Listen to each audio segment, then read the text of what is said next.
Hey, what's going on, everybody? It's your boys. It's Anime Parlay. I'm Killer Cam. Obviously, just kind of teeing up the topic. We are What talking up, about y'all?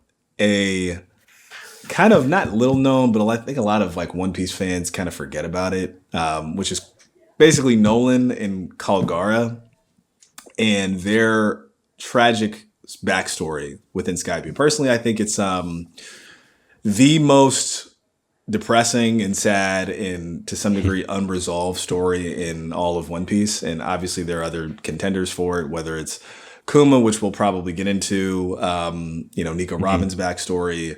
Some people like Corazon, like I get it. But today we're talking about Skypiea. Like, yeah. So anyways, it's your boy Killer Camel. Let the rest of the crew introduce themselves and then we'll just jump into it. What up, y'all? Peace and blessings. It's your boy Wild and Free. Yo, what's up? It's Movie Mike. Yo, Smash Ketchum, let's go. Okay. All right. So yeah, where to start? So I guess I'll just start by saying this. Like, I've just went through the anime, the manga. Like, I've reread it, I've rewatched it, and I got to be honest. Like, even now, it still brings me to tears. Like, I was really getting choked up just watching it, and I think it's easy to forget, and it's easy to kind of brush away as like kind of like a smaller backstory. One, because it doesn't include or feature really any characters that are still present within the story today for obvious reasons that we'll get into. And then two, it's Skypiea. Skypiea, in my opinion, is like Mhm. one of the best story-driven arcs of One Piece, but is extremely forgettable because it is basically disconnected from the overall story. Because it is in this faraway land that is, basically untouched by the current events of the world. And we'll also get into that in a little bit, but I know this one has a very special place in my heart. I think it's extremely sad, extremely depressing, and very often forgot about. Basically, in favor of other more recent stories with ongoing characters. So, yeah, why are we talking about this? I mean, for obvious reasons, like I said, like Skypiea is like a really great story-driven arc, but more specifically, in the context of One Piece flashbacks, right? I mean, they're a staple of the series, right? It's where all the emotion, where all the heart, where all the kind of driving themes of an arc take place. I mean, even right now, within the context of Elbaf, we are waiting for a backstory on Loki. We're trying to figure out what is his motivation? What is this kind of undercurrent of lore within King Harold and everything that kind of has led us to where we are within Elbaf today. So basically, flashbacks within One Piece, particularly character backstories, particularly ones in which somebody dies or there's loss experienced or something like that. They're just a backbone aspect of the story. Where Nolan and Kalgara differ is that they are the backbone of the story of Skypiea, right? But they don't really kind of affect or more or less kind of deal with current characters that we follow, right? It's not Nami losing Belmare. It's not Nico Robin losing Olvia. It's not, or even necessarily saying goodbye to Saul, right? These are characters that basically we never see again. I want to kind of take a pause. Like, how did you guys feel about just, because I know you guys took some time and went back through it as well. How did you guys feel about the backstory of Nolan and Kalgar when you guys revisited it? And anybody can Yeah, just jump I in. I would say that the yes, it was a very sad story. When you brought it up a moment ago, you said it was a depressing and sad story, and I think that that kind of nuance gives a little bit more differentiation to it because Mm, I think it was one of the more romantic stories, like in the sense of adventure and also in the grand scheme of how like this friendship, this bond has transcended like 400 years, and the will of those who had came from before are now with the new era. And I think that that aspect was very heartwarming. mm, But in regards to the other aspects, right, like I would say, okay, that was the more romantic sad story. Corazon in Law is like more like that was just sad. That was just plain sad to me. That one really pulled on the heartstrings. Yeah. The Kuma story is just um heart-wrenching in the sense of like that one is probably a little more depressing, I would say. Like that's the depressing sad story in this One Piece journey, more so than uh Kalgara and Nolan. And then with Nico Robin, I would say she has a very nuanced sad story. And like there's a lot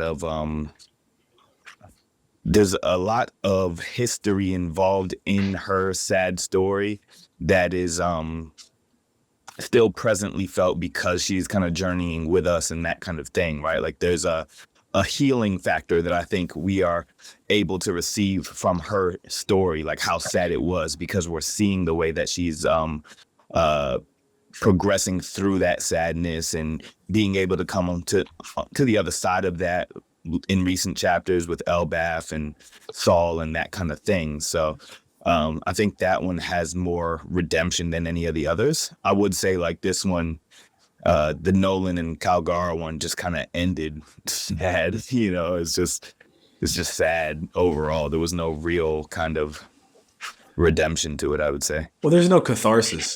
Sorry, just to jump in real quick, but like, I think as opposed to other stories and flashbacks, there's someone who continues to live on, right? Like normally in this case, it is the character experiences something tragic and that shapes them, but we are still with them as they continue to kind of move on, you know, whether it's Bonnie, whether it's Robin or Chopper or, you know, any other kind of Law. litany, law of backstories that were sad and tragic. I mean, and personally, I mean, I really do feel for the Chopper backstory. That's one of my favorites.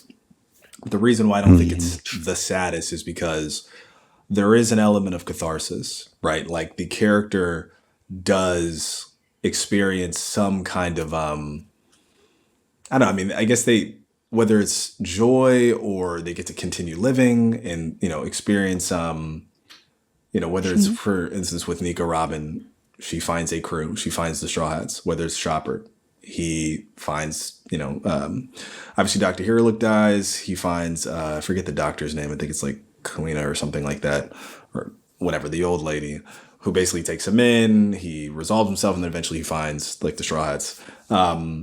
There is this kind of continuing like aspiration and, you know, catharsis with finding their place. But just I want to get to Bash and Moogie. Either one of you guys can go first, but I want to get you guys' thoughts on just kind of like what really is like a good backstory, like what makes one, and more specifically, your impression about Nolan and Kalgara. I think for this one, what makes a good backstory? Probably its relevance, and I would say if we're going through One Piece as the example, I would say its relevance to each arc and how it gets tied in. And you're right, like I didn't remember this background as well as I would have liked when I went back to it and looked at it. But after getting the recap on it and, you know, watching some stuff on this with Kalgara and Noland, it actually was like it brought everything back, and it was really awesome how they tied this into. It's just a really unique, obviously sad story, as most of them are, about like it was more of like a brotherhood thing from the past over 400 years, and the fact that how Luffy finishes it kind of redeeming Nolan's dream, at least was a dream and turned into a lie, of showing where the like Shandarians were, and bringing Jaya back with the bell ring was probably like the coolest thing. You know, it spanned 400 years, and Luffy, it just made it for the One Piece story, like Luffy to do that was really interesting. And yeah, I mean, it's a really sad story. You get someone who doesn't accomplish their dreams and is called a liar, but throughout And the story, executed. Nolan is executed. Like that's Yeah, crazy. it's wild. Like Yeah, and all his people said he was a liar. That's a bad way to go out. well, no. All his people didn't say he was a liar. It was like his people were well, I guess the villagers were saying he was a liar, but like his actual crew members were like trying to stop the execution. They were like, no, he's telling the truth. and they had Yeah. this kind of The like people who fake didn't see the kangaroo island court, or right, China. of like fake testimonies, like, nah, he's lying, like, and then they just sentence Yeah. him to death, which is insane. His last words, Yeah. I What? did not lie. Yeah. What's important to note though is like you Killer Cam said the kangaroo court, but that is the royal family that was like causing that to happen, and most especially that royal family was involved with Mary Joie. So Yeah, yeah, I mean, let that be so said. let's just like jump into the actual story. We'll try to get through it really quickly, really quickly. We'll try to get through it quickly enough just to kind of cover our bases. Obviously, if you guys are watching this, which you are, we're just going to kind of do like a little quick recap of what the actual story is. Just kind of lay the foundation and talk about it, particularly as it relates to, again, what makes a good flashback? Why is this particularly the saddest? And more specifically, why is it so easy to forget? And again, I think we've already kind of gone over it a little bit in terms of the characters are no longer in the story. Skype is it's a great arc, but it's kind of like a one-off. Okay, but yeah, just getting into the actual story, right? The backstory itself. Okay, so what actually happens? So the way the Skypia starts, or more or less kind of Jaya getting into Skypia, Luffy, basically finds Cricket. And Cricket is diving. He's a descendant of Mont Blanc Noland, right? And basically is like diving. He finds this like gold bird, and I think it's the South bird specifically.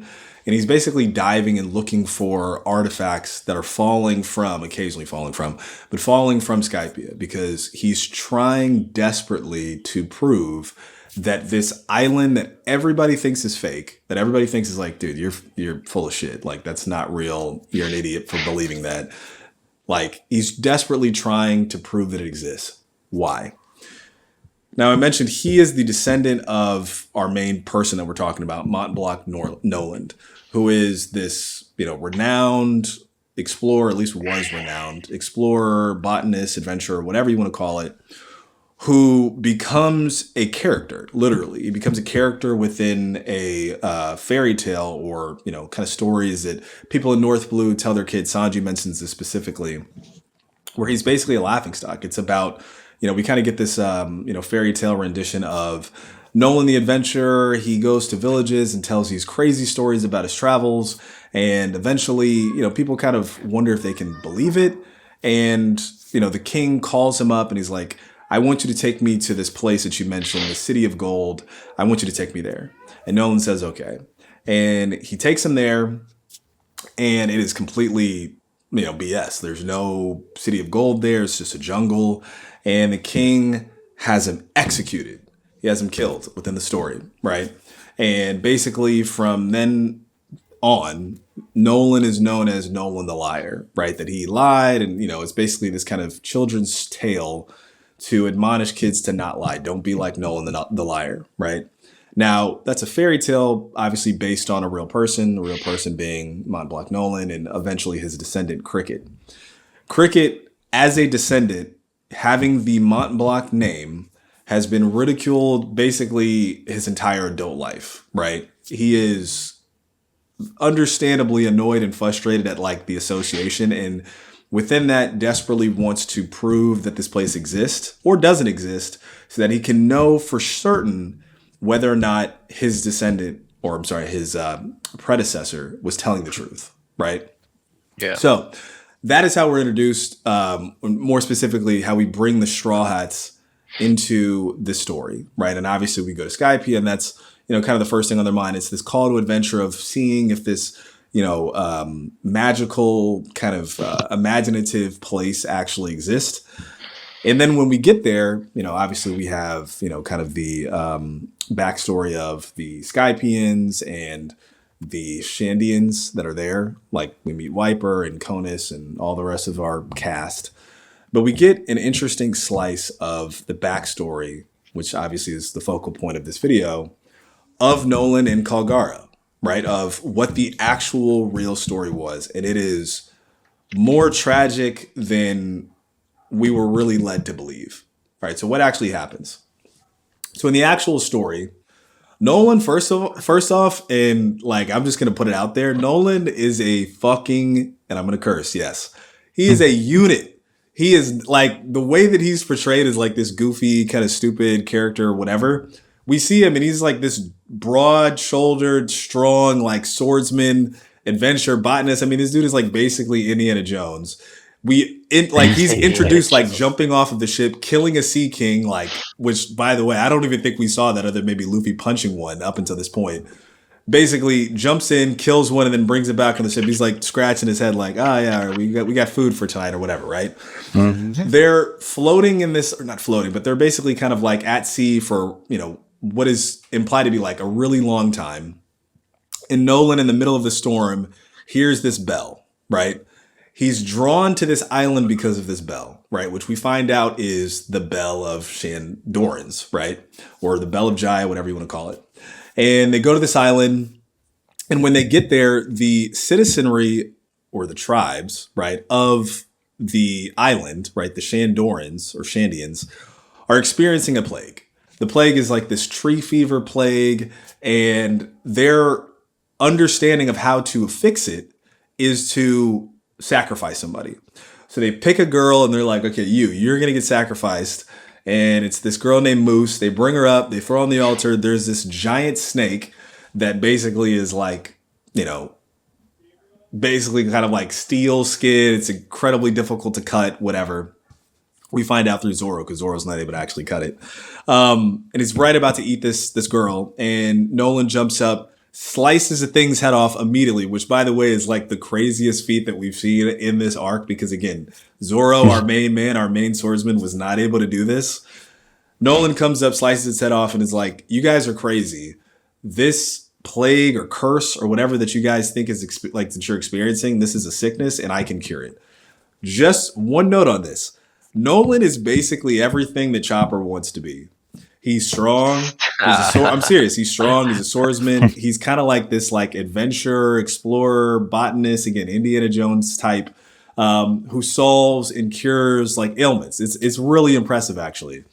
And then basically Kalgara is like, who also has like a very interesting, very original character design, which we haven't really seen since maybe like, Tanjiro in Wano. Dragons kind of looks like him. Yeah, like the crazy like flowing hair. It's just awesome. It's a great character design.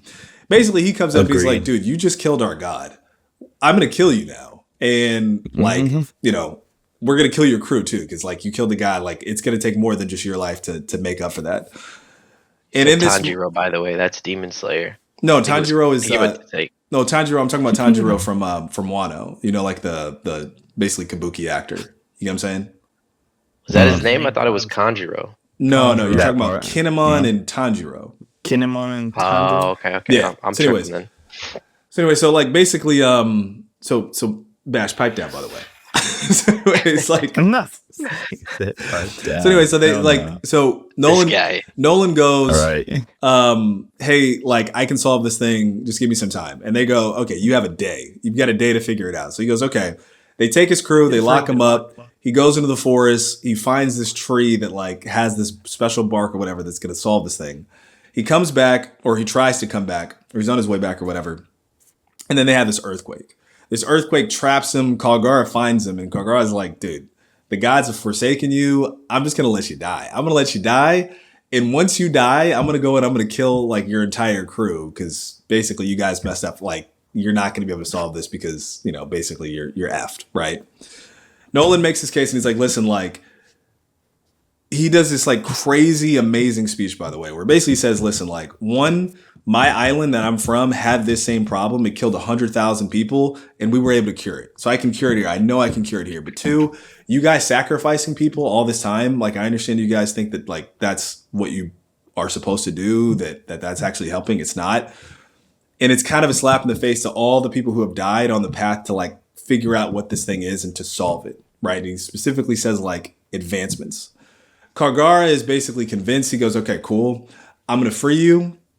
He frees them. They save the day. They save the town and everybody's happy, right? Like they're all partying, all this kind of stuff. Fast forward, they become super fast friends, right? Kalgara and Nolan, they're like, George Clooney and Brad Pitt, I guess. It's kind of a weird example, but like they're tight, right? They're really close. Zoro, let's just say, we'll keep it in the universe, Zoro and Luffy. They're really tight, right? Fast forward, maybe like a month or something like that, they're on this island. And Nolan goes, okay, before we leave, we're just going to, kind of do some stuff. Like, Kalgara shows them, like, the City of Gold. They see the bell. Like, they get to actually ring it, having a great time. There's, like, a little small snake, right, that, basically turns out to be Nola within the current kind of timeline of Skypiea. And Nolan Named goes... after Nolan. Yes. Nolan goes and he cuts down basically some trees, right? Kalgara and the rest of the warriors see that he's cut down these trees. They get super pissed. They're like, get out of here. We don't want you here anymore. Get out. Go on. Get. Right? And Nolan's like, oh, whoa. What's going on? Like, I don't know what the problem is, but that's fine. Like, okay, we're just going to leave. We're going to get out of here. Turns out, right, because one of the, Shandians or whatever comes to, like, just ask him, like, you guys were so tight. Like, what happened? Like, why would you guys do this? Like, these trees specifically hold our ancestors. And the doctor of the crew reveals, he's like, those trees weren't infected, right? They were plagued. The way that it works is you guys were basically going to get sick all over again because you've infected the trees. The trees can infect you back. Like, we had to get rid of them in order to basically stop you guys from being wiped out eventually. Kalgara, who had dismissed Nolan at this point in time, and I'm spending a lot of time kind of establishing the relationship, but Kalgara at this time, he realizes his mistake, runs straight for the beach. The crew, like the pirates, not pirates, but like the adventurers, Nolan and his crew, they leave all the gold that they've been given behind, and Kalgara runs to the beach, crying, tears in his eyes, and goes, please come back. Come back and see us again. I'm going to ring that bell so that you know how to find us. Please come back and see us. And Nolan, in a tearful response that is reminiscent of Usopp begging to be back in the crew, yells out, he's like, I'm just so thankful that you guys want to have me back. Of course I will come back. And it is an extremely cathartic moment that these two friends who were just, there's a theme here of like people struggling to understand each other, right? Struggling to understand customs, struggling to understand science or culture and all these other kind of things, but like trying their best to kind of get along and understand each other. So they make this promise, Nolan to Kalgara, I'm going to come back. Kalgara, I'm going to swing that bell until you come back, right? Super heartfelt, just a really heavy moment. Then we know what happens. 5 years later, Nolan, he's back home. He's back in North Blue. He's got a family and a wife, by the way. He's back home and he gets asked by the king. He's like, okay, you've been telling all these stories. Like, one of these things that you mentioned was the City of Gold. Like, I want to see it. Like, take me there. And this king is kind of presented to be kind of corrupt, kind of going there for the wrong reasons. Obviously, they want to go there for the gold. Nolan says, okay. Before he gets there, Kalgara and the rest of the Shandian warriors, every day they've been ringing this bell. This particular day, the knock-up stream happens. And it knocks Jaya all the way up into the sky, and basically they land in Skypiea. And what happens when they land in Skypiea is the bell goes flying, right? They have no idea where it's at. That's one. Two, they are immediately besieged by Skypieans who live there. And it's interesting to note that the Shandians, while they were on basically like the let's say this regular seas of the Grand Line, right? They have wings. It's actually kind of interesting that they have wings and they're not actually from Skypiea, but whatever. They end up on Skypiea, and they immediately go to war. What were you going to say? You said that they're not from Skypiea. I think you meant to say Jaya, or no. Like they have wings, but they're not Skypians. You get what I'm saying? Like they're not from Skypiea. The Shandians had wings on like end up on Skypiea. Yes. And they both have wings, but like they're not from the same place. You get what I'm saying? It's kind of odd, but it's interesting. Yeah. So they end up there, and they immediately get attacked by the Skypians. And the Skypians, they have their own kind of weird, like, religious kind of system where, like, the god kind of figure is effectively the de facto, like, military leader of the civilization. And the, current god there is, like, they have earth. They call it Verth, right? Like land, dirt, whatever you want to call it. Earth. Yeah. They immediately attack them for it. And they're like, we want it. You guys have it. And they immediately go to war. Now, back on the Blue Seas, whatever, right? Nolan is basically he goes to Jaya, right? And it's gone. And the king immediately calls him a liar, takes him back, sentences him to execution. At this trial, again, we've mentioned it before, it's kind of like a kangaroo court. There are people that are brought up that are like, yeah, tell us what you told, tell the crowd what you told us earlier. It's like, this guy's a liar, right? Like, pretending to be his crew. His crew, meanwhile, is in the crowd is like, we've never met that guy before in our lives. Like, he's lying. Like, we were there. We saw the city of gold. Doesn't matter. Nolan in that moment is, the only thing he's thinking about is like, Kalgara, like, what happened to you? Like, are you okay? Like, really worried about his friend. He gets sentenced to execution specifically by beheading. It's just brutal. It's like gruesome, right? Obviously we don't see it, but like at that moment, the crowd turns against him. It's very dark. The crowd turns against him and they're like, liar, liar, liar, execute him, kill him. Like, he's a liar. He deserves to be put to death. Right. And again, this is like a family man. He's a great guy, saved a village, had this enduring friendship, with this like, renowned warrior, whatever. Nolan dies, forever known as a liar. Right. Kalgara, on the other hand, again, immediately beset by invaders, and they're just trying to protect this space. And the only thing he's thinking about is, I've got to protect this bell. I've got to protect this place so that Nolan can find us, because he said that he was going to come back, and I promised him that I would ring that bell. Kalgara dies. He dies in that war. He dies in that battle, right? They never find out what happened to each other. That's the really tragic part about the story. They never find out what happened to each other. We learn about this flashback because the elder of the Shandians is talking to a young Wiper, and he's telling them, we had travelers from the Blue Sea, right, come and tell us the stories of Nolan. And they told us that Nolan was executed. He was known as a liar. And we have been unable to ring this bell. We still want to ring it so that even his descendants will know that we're here and that Nolan was telling the truth. And now obviously you get this cathartic moment where, Luffy defeats Enel. And the thing that he does is he punches through Enel and he rings the bell, right? And he basically, brings about this finality, this culmination of this promise, 400 years in the making, and it's supposed to be this cathartic moment. And we see Cricket down on the Blue Sea. He sees Luffy's shadow, he hears the ringing of the bell, and he knows that not only has the promise basically been fulfilled, right, not only just for the Shandians, but that Skype exists, that Luffy made it, that Luffy is safe, and that Luffy is there. And it's just like a great moment. So I know I've just been talking for a little bit. In case we didn't mention it, Cricket is a descendant of Nolan. Yes. Okay, that's the backstory. One thing that I'll add, and then I really want to get you guys' thoughts, is like, that is the difference between this particular backstory and any other backstory, in my opinion, that would rank within the saddest of One Piece, is that for these characters, they never get a happy ending. Their descendants do, to some degree, right? The descendants see the promise fulfilled, specifically, obviously, through Luffy. And, there's this cathartic moment where, like, the Skypians and the Shandians, they have this party. Mugi, you've mentioned this before, where we actually get that iconic, fire and, like, the image of, what we'll know to be a representation of Nika. But it's that particular backstory in which two characters die tragically with a promise that is unfulfilled, or at least unfulfilled within their lifetimes, right? They never get to meet each other again. They never see each other again. Nolan is known as a liar, and to be honest, like, still known as a liar throughout the rest of the world. It's only really his descendant that knows in his heart that he wasn't, that he's telling the truth.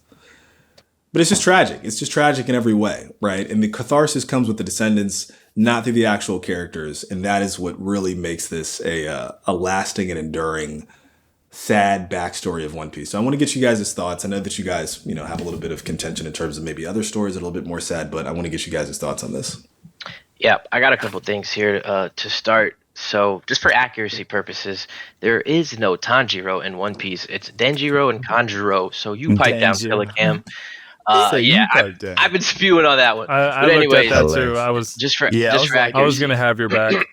Anyways, besides that point, I do think this is one of the sadder stories in all of One Piece. Kanjuro, you're right. Sorry, For, that's my bad. you're good. You're good. That's exactly what he said too. For me, um, for me personally, it was more of a forgettable sad story in all of One Piece. That might be because it was pre-time skip and it was so long ago.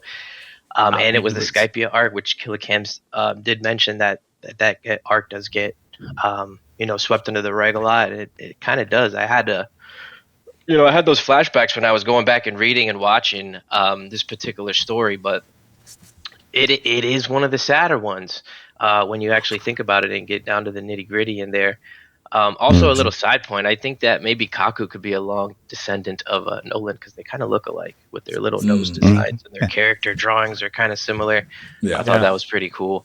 But what I do love about these stories that we get in One Piece, I love how it always brings us back to the main characters and to Luffy and the crew. They are, to me, not so much pirates, but more so freedom fighters because they go to these different islands and these different places, and it's such a huge adventure, and they make these relationships, and they end up liberating the people there or giving them some sort of redemption, like Luffy ringing the bell, like Mugi Mike had mentioned. So I think when we get those stories and we get those heroic moments of the Straw Hats just doing what they do on their adventures, it's just such a good thing, man. And that's why I love One Piece, and that's why I think all of us have fallen in love with One Piece for stories like that. Absolutely. I think looking at this story, like something that might be forgettable about it is like the characters they were brought out of nowhere. You're getting Kalgara and Nolan, and they're gonna have themes throughout the story. They'll be like, "Oh, Nolan's name will come up or something," and they might have like a little bit of information on them going forward, but like overall, it serves its purpose in Skypiea very well and creates a really unique background. And to like lay it on top of like every other story is about some kind of oppressive nature, like which there was with Enel, but like that's based around like where the flashbacks are coming from. Like this was just like a story that tied in like topography, exploration, 2 new characters from 400 years ago. It is a very unique thing to base it around. But like something which I think is the saddest story also accomplished a very impressive feat.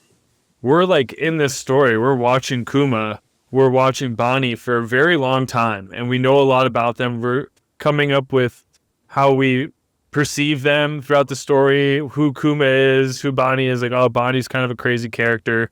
Is she young? Is she old? Oh, Kuma, he's got this like bad side, and you start to like learn about his past and stuff. You go super far into the story, and then you get a flashback where if something's happening to those people, my heart's already in it. Like I knew Kuma's thing was going to get bad, and it dragged on for longer and longer. We still didn't get to learn about it. Then it ties in Bonnie, who you find out is this little tiny kid who's a supernova running around trying to save her dad. You're like, spoiler alert for those who are only watching anime. Well, I know it's all happening right now. Apologies if you're watching this and you didn't know, but yeah, I'll put a spoiler alert on this. It's something that really like actually I'm invested in these characters deeply. So like I think that kind of story, that's an incredible thing to do, to wait on that. Like that builds up pressure in any reader, any fan. So I mean that's also one of the reasons why One Piece is just so epic, is like it's not just this animation. It has these like really crazy stories that we have been following for 20 plus years, and they're coming to a culmination in such a unique and like insane way. Like it's it's impressive. It's really One thing that I'll say about if we're transitioning to like other sad stories, right? I mean, so I went through Kuma's backstory. I went through Corazone's like Law's backstory. I don't know if you guys want to like pick out maybe one of those specifically, but I guess we could talk about Kuma first. I mean, obviously, spoiler alert, it's been said, but we'll just say it again. I don't know, dude. I mean, like, I think there's a question of like pre-time skip backstories and flashbacks versus post-time skip. Like, and don't be wrong. Yes. Yeah. Wish Bonnie a happy 10th birthday is like a just heart-rending moment. If you're obviously a manga reader, soon to be anime viewers, that's a big moment, right? It's like such a perfect encapsulation of like the selflessness of Kuma, right?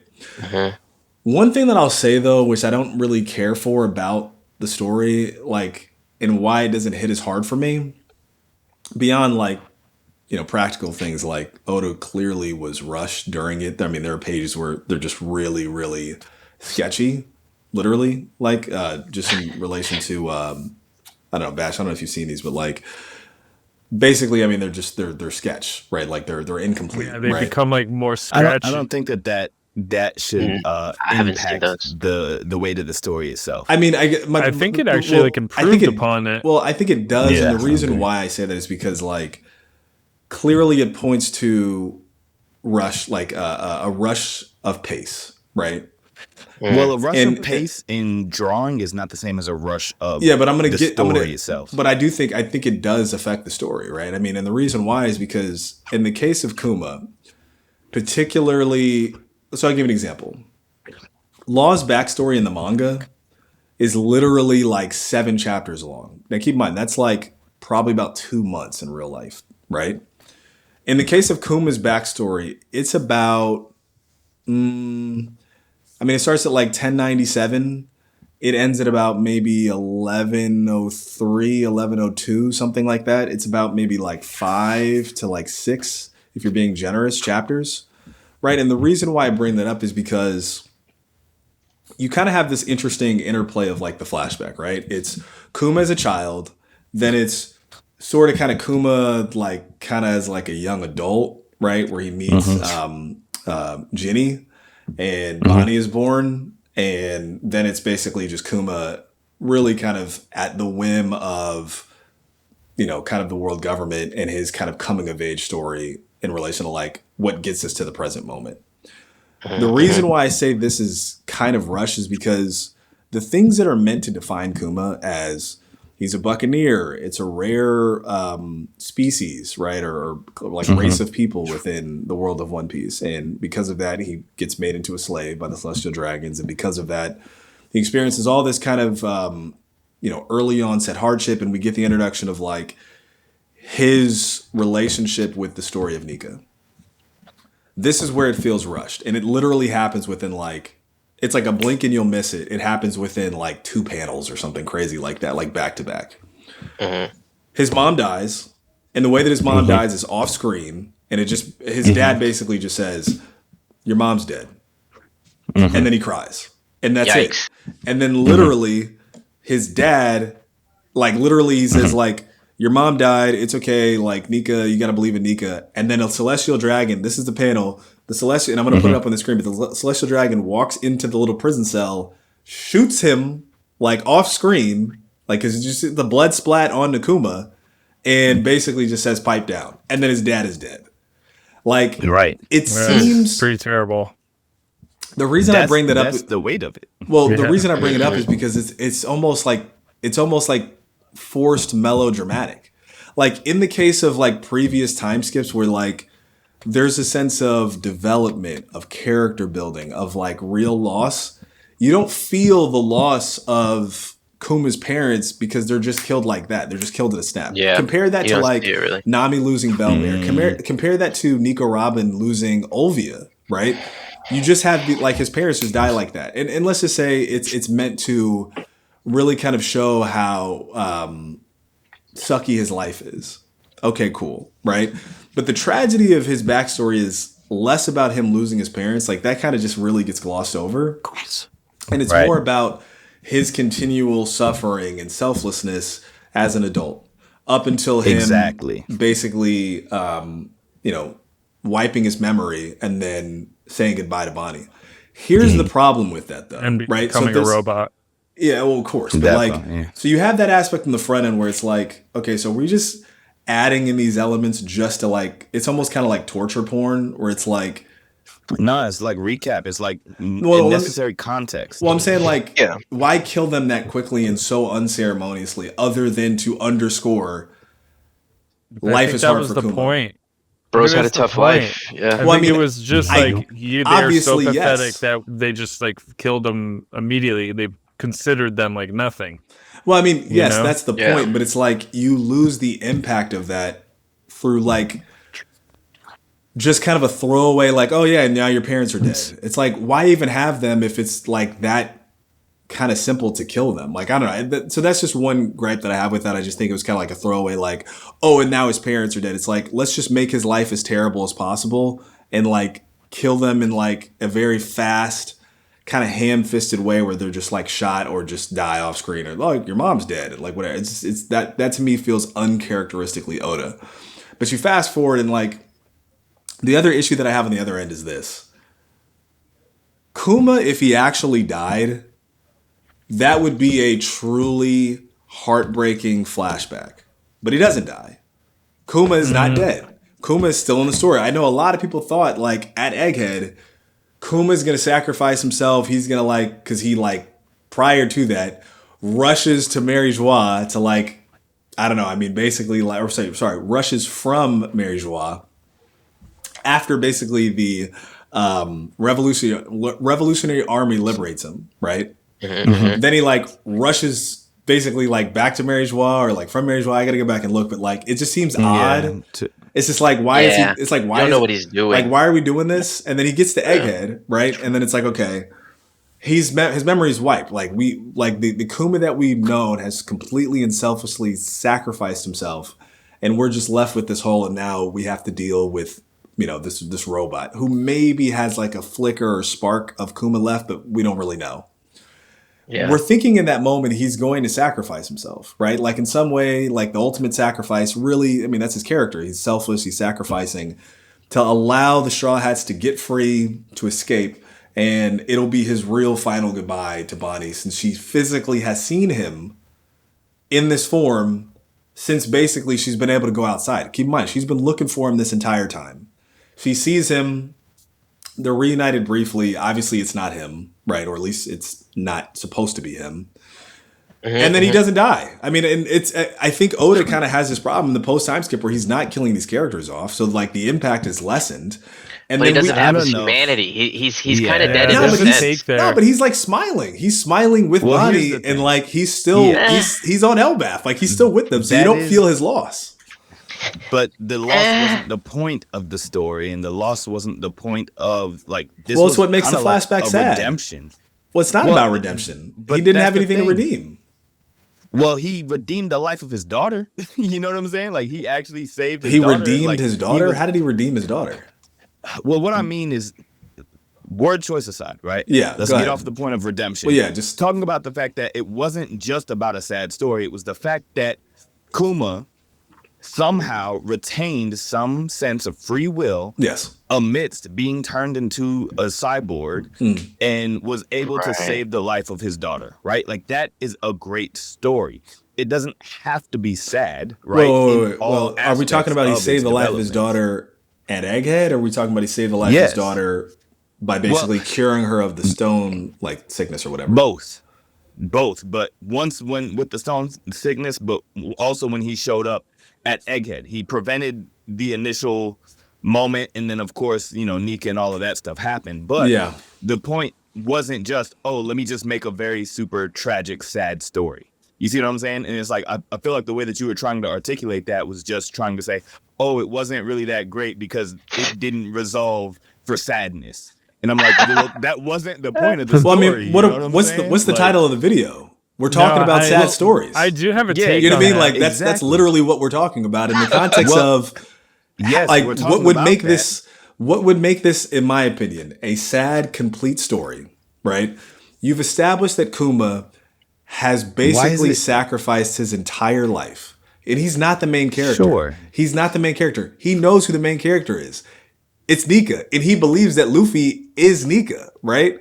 Sure. We established that because he keeps tabs on Luffy and like watches him, and obviously he's close to Dragon throughout Luffy's come up, right? Yeah. And he sacrifices his very soul, not literally, but like his mind, his free will, whatever you want to call it, at the very end specifically, because that's just the deal that he made with the devil, right? Through Saturn. Sure. To basically save his daughter. Right? Cool. Yes. We get reintroduced to him at like Marineford, like after that, like after the Revolutionary Army saves him.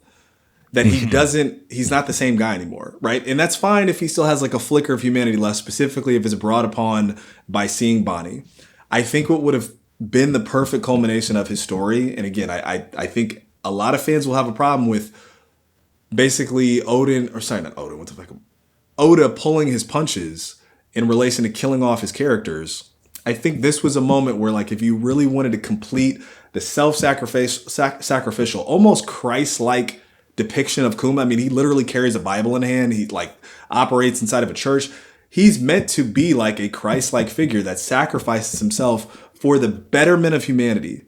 But you don't get that because Oda didn't want to actually finish the job. And I know it sounds crude, but like actually kill Kuma off. And because of that, it lessens the impact of the sad story because he's going to have a happy ending, presumably. He's not going to, we don't think he's going to die in Elbath. No one's after Bonnie. We don't know that for sure. But there he did is sacrifice likely, himself. Well, how did he sacrifice himself if he's still there? Mentally and physically, like right? There. Like there were sacrifices really that he had to make. But listen, the thing is that there could very well be more plot involvement for Kuma, right? Like perhaps the story necessitated Kuma still being alive. We just don't know that yet because, you know, we're still seeing these chapters unfold.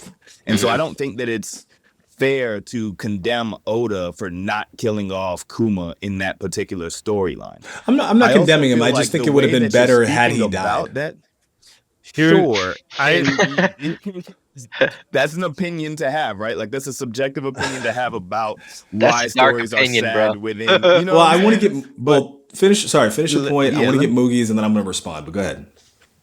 Sure. Like the thing about the Noland and Kalgara story and the whole Skypiea thing, right? Like there's a reason for why it feels so grave, right? We've established like, okay, the fact that it didn't really have this catharsis, this kind of return to full form and like somebody living. But then you turn to the story of Kuma and say, oh, well, it's not as sad because he didn't die. But then when we spoke about the Corazon and Law thing, Corazon absolutely died, but you don't really think the same way about that story. You don't think that it was as sad. Are you asking me, or are you saying that I feel like that? Off screen, we kind of had that discussion a moment ago, right? Where it was like, okay, Corazon and Law story was not as sad to you as the Noland and Kalgara story, which is fine. But then, you know, when you're bringing up the story about Kuma, you're saying, oh, it wasn't as sad because he didn't die. And so I'm like, okay, well, is it the death itself that makes it sad, like of one of the stories? Well, I think it's or the writing. Of one of the characters involved? Well, the reason why I think that don't get me wrong, I think Laws is sad enough. I mean, I wouldn't even rank it necessarily top 5 in terms of sad backstories, but the reason why I think it works structurally sort of better than Kuma, and don't worry, I like Kuma's better. Just don't get me wrong. If Kuma had died, I think it would be like top 3, maybe top 2 sad stories of One Piece for sure. The reason I have, let's say, questions about the Law thing is, one, the relationship I think is a little weird, right? Like all of us, if you go back and read it, it's kind of like all of a sudden Corazon just like is just ride or die for Law, right? And you kind of get this idea. He's a child. Yeah, but he doesn't know him, right? Like he finds out in a moment, basically, seriously, he finds out in a moment, he's like, when Law is speaking, that he's a D, right? Mm-hmm. And then Corazon takes an interest in him because he recognizes, okay, like, you're special. Like, I want to make sure that you have nothing to do with Doflamingo because I'm going to betray him anyways. And I want you out of here. Right. And then basically through that process, you know, particularly through the like white lead disease, he basically experiences Law's existence of being this kind of pariah, almost like a modern leper who everyone kind of fears and they want to get away from, and they treat him like trash because they think that they're going to get sick. And Law is just kind of this, you know, I didn't bring this up. Sorry. Okay, Okay, go back to it. Sorry. I didn't mean to get us off, but go ahead. All I was saying was just like contextually, like the death seemed to be like a piece of why you were addressing the story as sadder than the other. Okay. So I was just calling to the fact that there was a discrepancy in the fact that there was death during Corazon and Law's story. There wasn't during Kuma's story. It's not the death. Speaking to it as death. It's not the death. But go ahead. Moogie, right, you had Moogie a Mike. Yeah, Yeah, you had we a point forgot to make. Moogie's point on the All Kuma right, story. no, it I was wanted to hear that. my whole thing with Kuma is like, I want to say like you keep saying it was like a mistake on Oda to not kill Kuma, but I'm not saying it was a has- mistake. I'm just saying it would have been better. But go ahead. yeah, okay, it would have been better. So I think it would have been better. Not the best option for Oda to do. I think Oda has realized these plot points and these finalities in the story with Ace, who's definitely very sad, and we all got teared up on that. The saddest moment in and One with Piece. But that's a main moment. It's not a character- story. With the main character, I mean, the whole thing is a story. But we're talking about a backstory. Like we're talking I about know, it. but Yeah, you're the talking about backstory- flashbacks. the Yes. backstory comes forward, and where Kuma is now, you thought he should have That's died. technically right. That No, is the but- current but we're- aspect of the story. Sure, but we're talking. But in the relation of Kuma, we're talking about his backstory. That's literally okay, No, guys. no, Just, no, so- because if we're you're only- just saying, a reminder, you're guys. saying The video is called "The no, Saddest Story no, One Piece you're Fans saying Forgot." Right. No, I know, but you're saying You're talking about Kuma in dying present We time. did forget that story. If he was dead, like it would be, he Right. wouldn't be doing any of this stuff, or his brain completely erased. Yes. Then that would be better than where he is now. Okay. That's okay. taking You're- place. You're Good right. point. If we want All to right, it's taking isolate place his now. if we want to isolate his backstory and like completely remove any of the current events that have happened in Egghead, that's also fine. I'm That's just fine. saying. Hold on. Yeah. Let me finish my thought. It's going to Corazon. He was one that died. Kalgara, Noland, all died. All these stories Yeah. did include someone who died. Yeah. And I would still say Kuma's is way more sad. And it also gives an opportunity for just like a really crazy relationship between Bonnie and Kuma. And like just a really interesting story. I know almost any story in any single show, it gets really sad when the person you love is dead. But how about when the person you love right before your eyes is cloned into like 1,000 pacifistas and you have to watch them killing people and chasing you around for the rest of your life? And going into sacrificing his mind, he knew that all this stuff was going to happen. He knew that he wasn't going to be there for himself.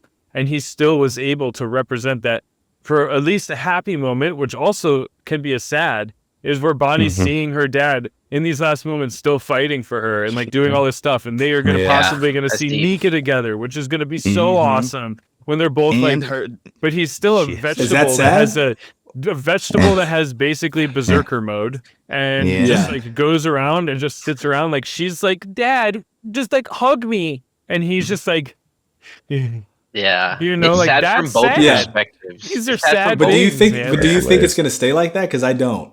like if he died, it's a I don't know. mercy. I don't And think it's he's like a going to die happy at this thing. point. I don't Like, think he's right going to die at now- this point. Right now, We don't that's know. torture. If I Well, I was mean- going around with my dad and he was just This is like what sitting we're around, speculating. I'm like, yeah. you know what I mean? I here's the thing. yeah, Vegapunk it's a, can cure it's him. a If unique. Oda was going to relationship kill for Right. Kuma, if Oda was, don't get me wrong, no one's saying that He it's a would die. bad story. That's not what anybody's saying. What I'm saying is that in terms of the writing, personally, I think that Oda has been reticent to kill off major characters since Marineford. Just to be real, like we got that with obviously Ace and Whitebeard dying. It had huge ramifications for the world. And to be honest, like in terms of events that have happened in the actual story, not talking backstories, but in the actual story, current events, whatever. Like Ace's death was like shattering, right? Like even that face that Luffy makes where he just, his eyes go back in the back of his head or whatever. That specific face has been replicated. You actually can see the art style replicated in like tragic moments elsewhere. Law does it. Kuma does it. Like in his backstory, like that kind of set the framework of like sadness and despair and loss in One Piece. That particular death. Since then, in the post time skip, and even then, you could argue that like Ace dies, Oda really wasn't comfortable really committing to that, right? And then basically create Sabo, right? And then we get Sabo as like a surrogate other brother, whatever, right? Sabo had been there though. Sabo had okay. Bash, tell me when was Sabo introduced? Was I it mean, before? he Wait. Was it before Ace dies or after? It was Yeah, after. it was It was after. It was after. It was after. Okay, so the point being is like he kills Ace and then he's like, okay, another brother, right? Give him the same powers. I see what you mean by He doesn't. create. He doesn't commit to the actual death. He just gives us a surrogate. And obviously, Sabo is not Ace, but it's kind of supposed to That's feel like hilarious. similar, right? The other deaths that we get, Well, what if he already had Sabo in mind and he knew he was going to kill Ace, and that was his whole thing to bring Sabo in from the jump? either way, the point is that Possibly. like you kill Ace, it's tragic, it's shattering to the story, and then you kind of cut that death, the impact of it, with another brother who has the same powers. I mean, that just is what it is. The next deaths that we see are like Pedro. Pedro, I mean, I like Pedro, but like Pedro's not a major character. And like he dies and then he's gone, right? And I think he had a great moment. I think his death was great and it was impactful, but he's not a major character. The other deaths that we get, I mean, even Pound in Odin. the whole, even I mean, but that's a backstory. You know what I mean? Yeah. Even I thought we were talking about backstories. My bad. No, we're talking about current events, just deaths in general, right? Like in the case of Pound in Whole Cake Island has like this perfect death scene where he like is basically like, you know, adjusting his tie. He like hits Oven over the head, saves, you know, the fire tank pirates along with Lola. It helps them get away and basically is ready for death and then somehow survives, right? I'm not going to go through all the examples, but the point that I'm trying to make is like death actually does have, I mean, obviously a tragic effect, but a lasting impact on the story because it is so final. And I think that when you either pull the punch, when you kind of resurrect a character, when you know, kind of do a fake out, and this has been a common problem of like that fans have had where it's like, we don't even know if we can trust a death because is it real or is it not real? We don't know.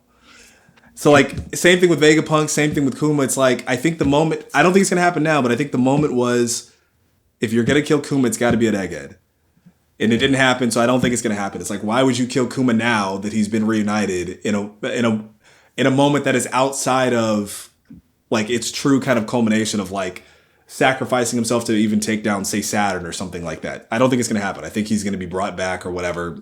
If he gets brought back with his memories, I think he will get brought back. An awesome. I think he will get brought with him and Bonnie. I mean, I'd rather have that than his death. We've already seen that sort of with like Saul. You know? I mean, Saul gets brought back, sort of. I mean, you know, we don't technically get confirmation that he's dead, but he's back in the story. I don't think he's going to die again. So it's like, you get what I'm saying? Sorry, go ahead. Here's my thing about it, right? I think particularly it must be American culture, but I will also attribute it to the broader anime community and those who appreciate mangas overall. I think we just are a little bit too infatuated with wanting to see death, and we think that it's this super important thing that has to be in the story in order for us to really feel the weight of the thing.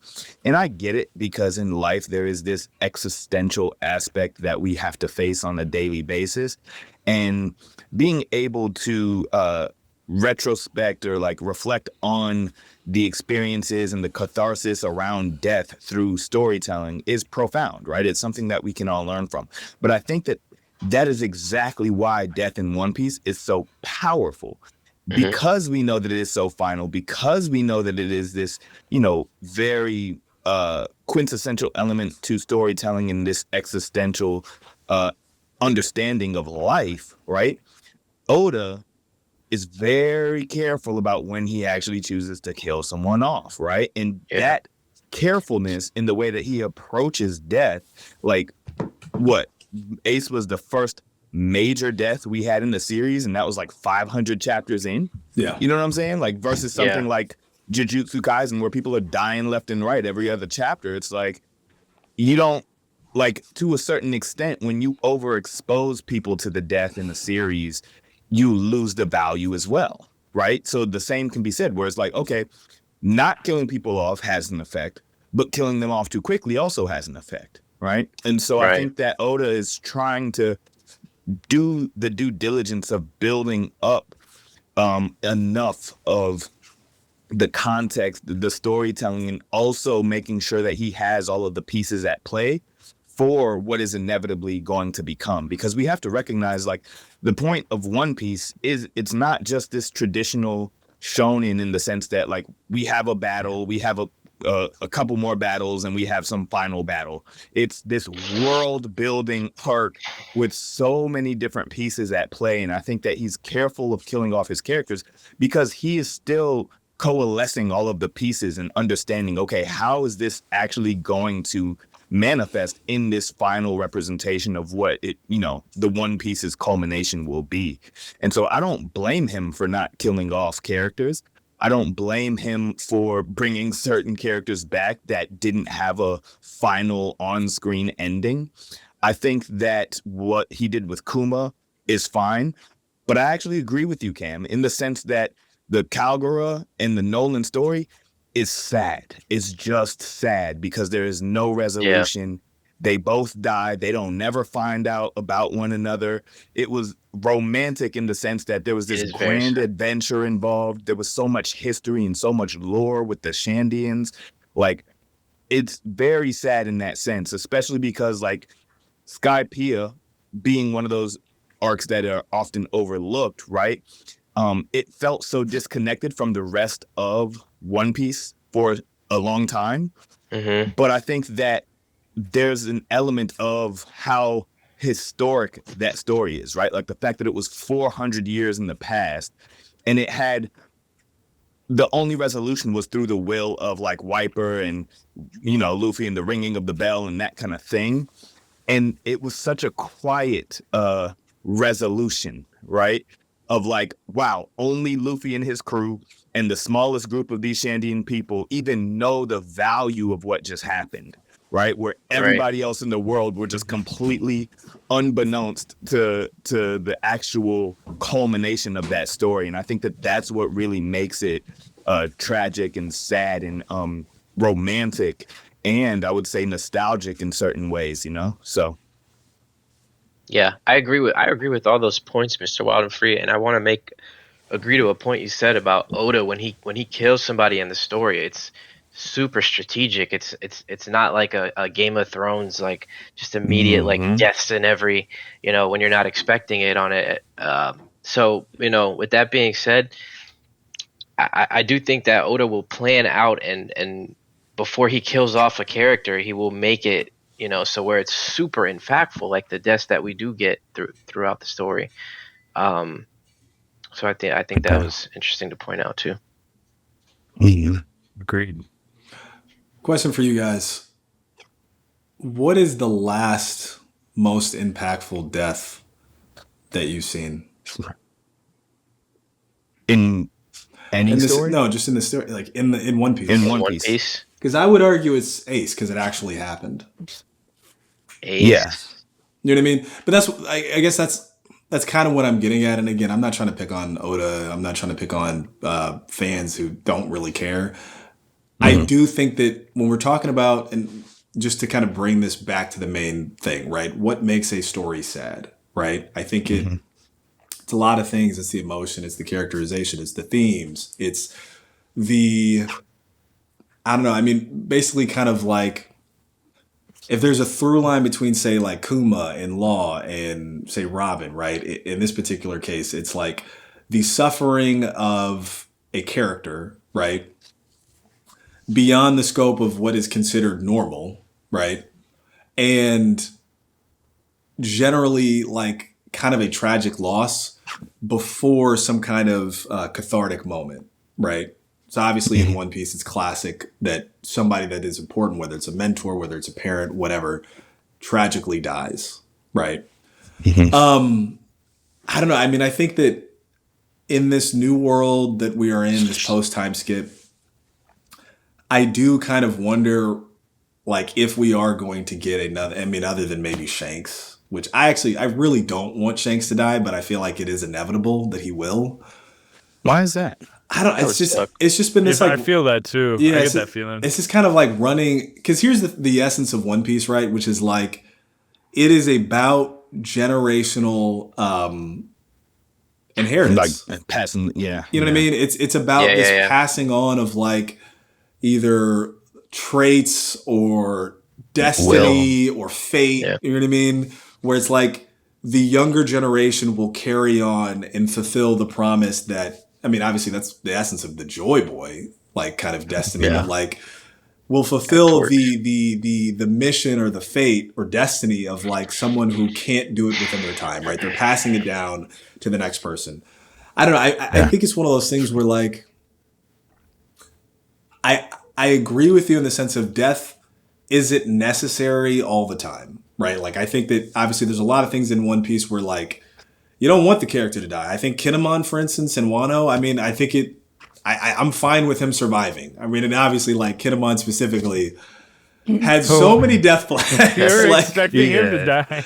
he gets like stabbed. He gets like hit, like just smashed in the face by like like There's so many Kaido's silly like things that- big baton whatever like club. I mean, Mace the Club Wano thing. death of Yeah. Yasue was pretty sad. Well, that's what I'm saying. Like Ashura Doji, Yeah. that was sad. really sad. But I don't know. I mean, it was sad. Kinda. But he was like a minor character that like just got introduced like a- and then gets killed. Like And a it's Pedro but moment. Their like a Pedro story moment. was the Yasue guy that was smiling, like his daughter, like the whole Yeah, thing with that's pretty sad. Toko. The Yasue being- was sad. yeah, like- he like Mhm. ate his fruit to like smile so she wasn't Yeah. alone, and Yeah. like. But it's like That's, the like, characters that dark actually and sad. die, though. It's like at the end of the arc, right? It is Izo and Ashura Doji. And it's kind of Yasue. and Yasue, but like I'm talking about Yeah, like yeah. really like the Onigashima raid, right? Like they get honored Yeah, yeah. at the end of like But the dude, arc. Yasue's Right, was right. like the main craziest death. Or do we Yeah. agree? Like So he like was popped off up everything. there like this, and like Yeah, I was mean the whole it's sad. revolution. It's sad when you're in the arc, but I do think it's extremely forgettable. Like until you mention it, I forgot who that person was. I mean, that was a really sad story. I would say even sadder than Noland Kalgara. You're crazy. You're crazy. But like, way but you get more my point though. sad. It's like the major Yeah. impactful deaths. I mean, we're still talking about Ace. I mean, I think that like Yes. major characters in this new world in the post time skip, they kind of have this plot armor of like Oda is very reticent to actually remove them from the story, and I think Vegapunk But is a I agree perfect with example.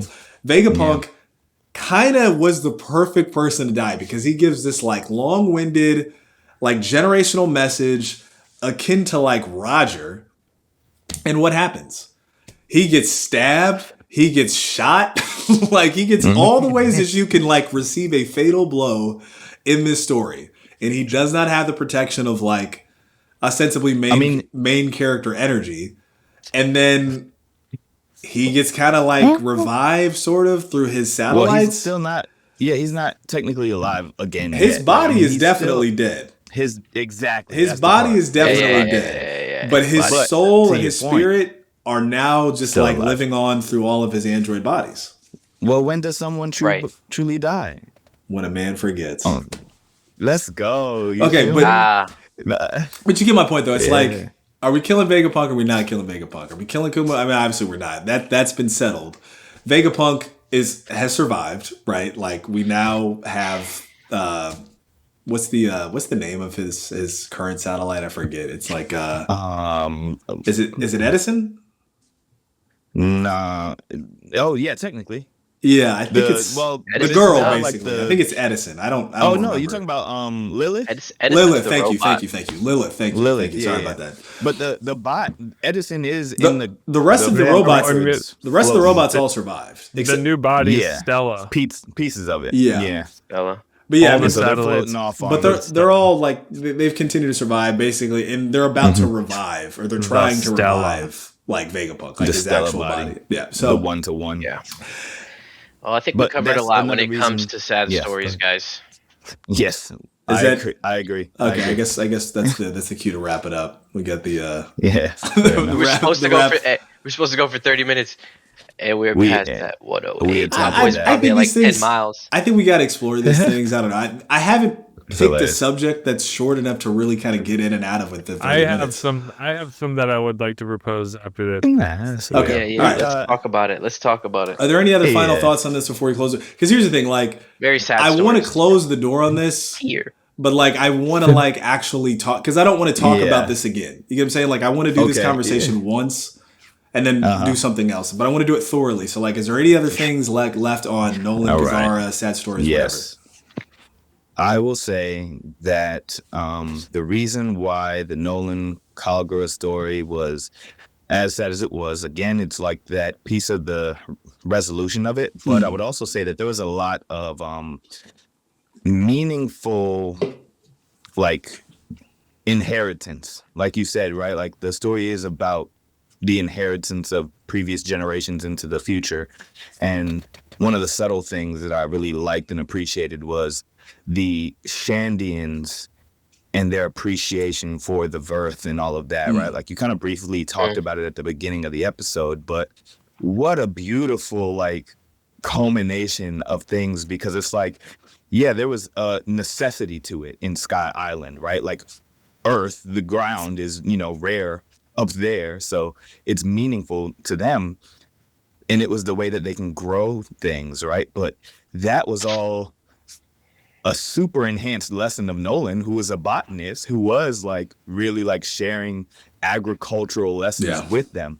And so to think about like that lesson kind of persisting through time with the way that they appreciated and cherished the earth or the Verth up in Sky Island, I felt like that was really a touch. Bless you. Thank you. That was a touching aspect of the story that was very subtle, that deserves more appreciation.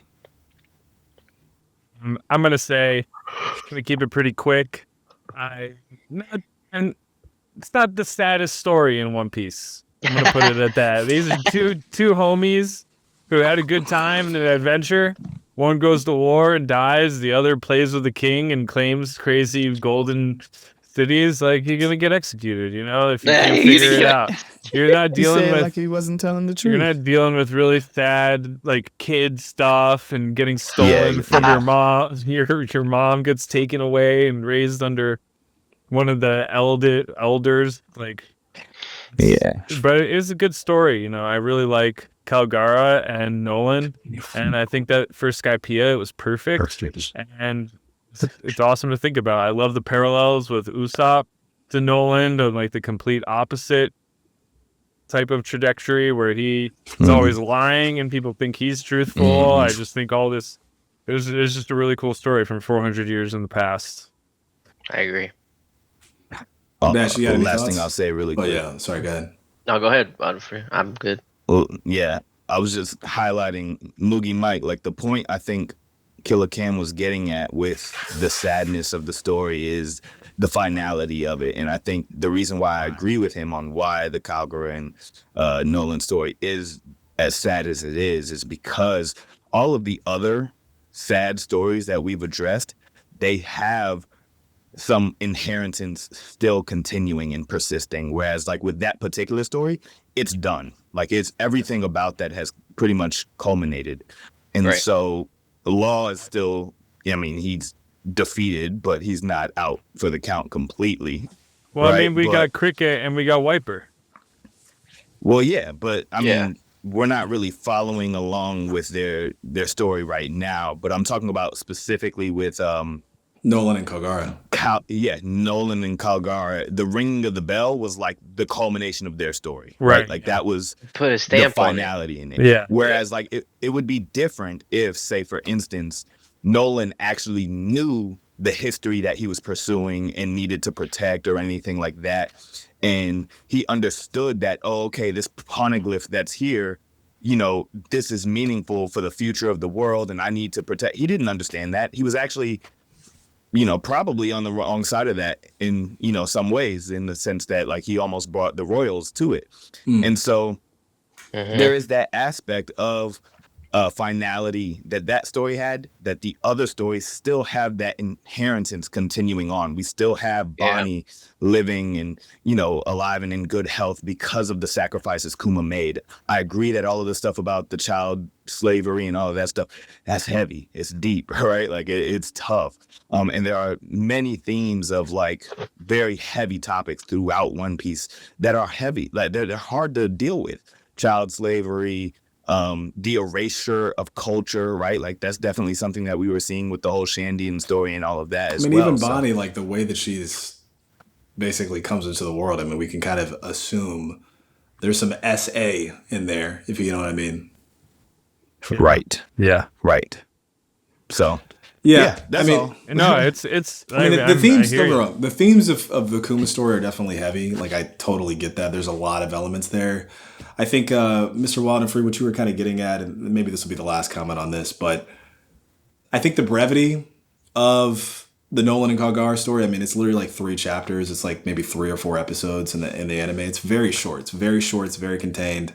It's a story in which, Mugi, to your point, we're really introduced to these characters very briefly, and then we exit basically their entire storylines and then get back to the main kind of current events of the arc, right? We never revisit them. We don't talk about them anymore. I think that's the reason why it is relatively, forgettable if you're not thinking about Skypiea. But I do think that, Mr. Waldenfrey, to your point, both of these characters die confused and tragically.